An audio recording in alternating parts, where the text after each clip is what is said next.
For decades, the West, led by the United States, has been the dominant force on the world stage. Its influence has permeated nearly every aspect of international affairs, setting the tone for global interactions. It has shaped global norms, finance, and security, establishing institutions and alliances that have underpinned the existing world order. Western values, economic models, and security doctrines have become deeply entrenched. But now, a new reality is emerging. The unipolar moment is fading, and the global landscape is becoming increasingly multipolar. Power is diffusing, and new centers of influence are taking shape.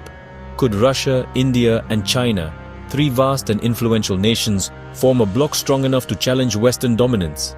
Could they reshape the international system and create a new balance of power? This is the question that many are now asking. This isn't just theory or speculation. It's a question rooted in tangible shifts in global power dynamics.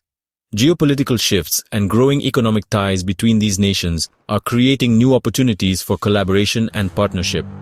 These connections are becoming increasingly significant. These developments are fueling real conversations in global capitals, prompting policymakers and analysts to reassess the existing world order and consider the implications of a potential new alliance. The so-called RIC bloc would unite three of the world's most populous and powerful nations.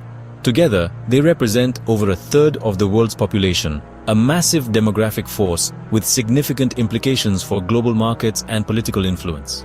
They also possess vast resources, including energy reserves, minerals, and agricultural land, making them key players in the global economy. Furthermore, they are three nuclear powers, possessing significant military capabilities that cannot be ignored. Forums like BRICS, which includes Brazil and South Africa, and the Shanghai Cooperation Organization, which focuses on security cooperation in Eurasia, already show early cooperation between these nations, demonstrating their willingness to work together on shared interests. This cooperation is projecting a message of sovereignty and multipolarity, signaling a desire for a more balanced and equitable world order. Many in the global South are watching with interest, seeing in this potential bloc an alternative to the Western-led order, a chance to reshape the global system in a way that better reflects their interests and priorities. Yet, deep historical rivalries, particularly border disputes and strategic competition, especially between India and China, remain a significant challenge. These tensions pose major obstacles to closer cooperation and could limit the extent to which the RIC bloc can truly function as a unified force. Each nation has distinct ambitions and priorities, reflecting their unique histories, cultures, and political systems. Russia seeks great power status and a return to its former glory, aiming to reassert its influence on the global stage. China, with its rapidly growing economy and military, wants global leadership and a greater say in shaping the international order. And India values strategic autonomy, seeking to maintain its independence and pursue its own interests without being beholden to any major power. Understanding this complex mix of ambition and rivalry is crucial for grasping the future of global power and the potential for a new world order to emerge. The interplay of these factors will determine the shape of geopolitics for decades to come. To accurately gauge the potential challenge posed by the RIC bloc, that is, Russia, India, and China, we must first undertake a comprehensive examination of the West's enduring strengths and multifaceted advantages. It's crucial to understand the foundations upon which Western power is built. The US and EU collectively command a huge share of global GDP, representing a significant portion of the world's economic output. Their combined economic strength is a force to be reckoned with. This dominance is further solidified by the US dollar, which serves as the anchor for international finance and the primary reserve currency for many nations. Its stability and widespread use facilitate global trade and investment. This immense economic clout enables them to impose sanctions on other nations and significantly shape the policies and direction of key international institutions like the IMF and World Bank, influencing global economic governance. Militarily, NATO's Collective Defense Agreement and the U.S. extensive global military presence create a formidable security umbrella, projecting power and influence across the globe. Western soft power, manifested through Hollywood's global reach, the prestige of top universities, and the relentless tech innovation emanating from Silicon Valley, shapes global culture, influences aspirations, and promotes Western values on a worldwide scale. Ideals like democracy and human rights, though imperfectly realized and often subject to criticism, remain influential and aspirational for many people worldwide. Dense networks of alliances, starting with NATO and extending to various Indo-Pacific partnerships, significantly multiply Western influence and amplify its global reach. The EU acts as a powerful diplomatic and regulatory powerhouse, setting standards and influencing policies on a global scale. This intricate web of alliances, shared values, and interconnected institutions gives the West remarkable resilience and far-reaching influence. Any potential challenger must contend with this deeply entrenched and multifaceted system, a task that requires significant resources and strategic planning. Therefore, the RIC nations face a multifaceted and robust opponent, one that possesses significant advantages across various domains.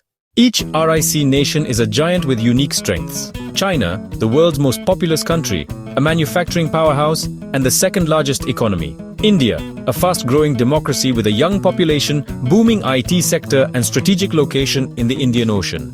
Russia, the largest country by land, rich in resources, a nuclear superpower, and a key energy supplier. Together, they represent nearly 3 billion people and dominate Eurasia. Their economies complement each other. Russia's resources, China's manufacturing, India's human capital. This synergy could, in theory, create a self-sufficient bloc less reliant on Western systems. But their differences in governance and ambition remain stark. The potential is vast, but unity is far from guaranteed. RIC cooperation isn't new, it's been quietly growing for years. BRICS and the Shanghai Cooperation Organization provide platforms for regular dialogue and joint positions on global issues. Joint military drills and diplomatic coordination at the UN show practical collaboration. The RIC trilateral mechanism fosters ongoing strategic dialogue, even if it rarely makes headlines. While India often charts its own course, it still aligns with RIC on issues like sovereignty and development. This evolving cooperation is already reshaping global diplomacy. Western dominance relies heavily on control of global finance, especially the dollar and SWIFT system. RIC nations are building alternatives, like the New Development Bank, to fund projects outside Western influence. Russia and China are leading de-dollarization, settling more trade in rubles and yuan, while India explores rupee-based trade with Russia. These moves aim to shield their economies from US sanctions and reduce dollar dependence. Trade and investment among the three are growing, with energy, technology, and infrastructure at the core. China's Belt and Road Initiative and Russia's Eurasian Economic Union are linking economies across Eurasia. India is cautious about BRI, but all three are investing in new trade corridors. These efforts are physically and financially reorienting Eurasian trade away from the West. Militarily, the RIC bloc is formidable. Three of the world's largest armed forces are nuclear powers. Russia brings advanced weaponry and combat experience. China is rapidly modernizing, especially its navy.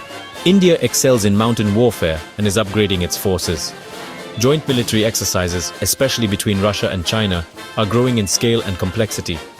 India participates in multilateral drills, signaling some willingness for shared security frameworks. Russian arms sales to both India and China create long-term dependencies and some technological standardization. China's military tech still draws from Russian designs, aiding potential interoperability. However, deep trust and true military integration remain limited. The bloc's deterrent power is real, but operational unity is a work in progress. Their combined strength is a warning, not yet a seamless alliance. The biggest obstacle to RIC unity is mistrust, especially between India and China. Their disputed Himalayan border has sparked conflict and remains a flashpoint. India sees China's regional ambitions and ties with Pakistan as direct threats. Russia tries to balance its partnerships, but a major India-China clash could force it to choose sides, risking the bloc's collapse. Political systems and ambitions differ sharply. China's assertiveness worries India, which values autonomy and resists being a junior partner. India's involvement in the Quad with the US and others signals its hedging strategy. Historical grievances and lack of trust run deep among all three. Without real reconciliation, a cohesive RIC alliance remains unlikely. RIC nations are racing to lead in technology, space, and infrastructure.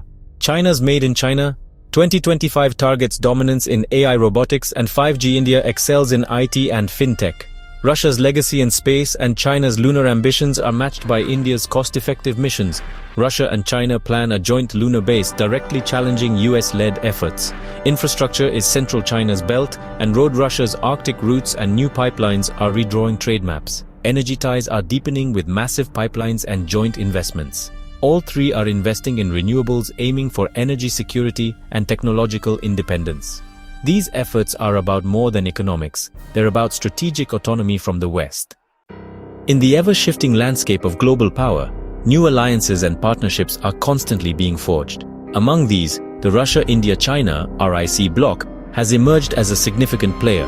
But the question remains, can the RIC bloc truly rival the West? Its strengths are undeniable. Vast territory, spanning continents and encompassing strategic locations, population representing a significant portion of the world's human capital, economic diversity, with each nation possessing unique strengths in various sectors, and military might, capable of projecting power and influence on a global scale. They're building parallel institutions, challenging the existing global order and seeking to reshape international norms, promoting their currencies, aiming to reduce reliance on the US dollar and foster greater financial independence, and coordinating diplomatically and militarily, presenting a united front on key geopolitical issues. The bloc's appeal is growing in the global south, offering an alternative vision of development and partnership, offering an alternative to Western dominance, resonating with nations seeking greater autonomy and influence. But internal divisions, the inherent challenges of aligning diverse national interests, especially the India-China rivalry, a long-standing source of tension and mistrust, are profound, posing a significant obstacle to deeper integration.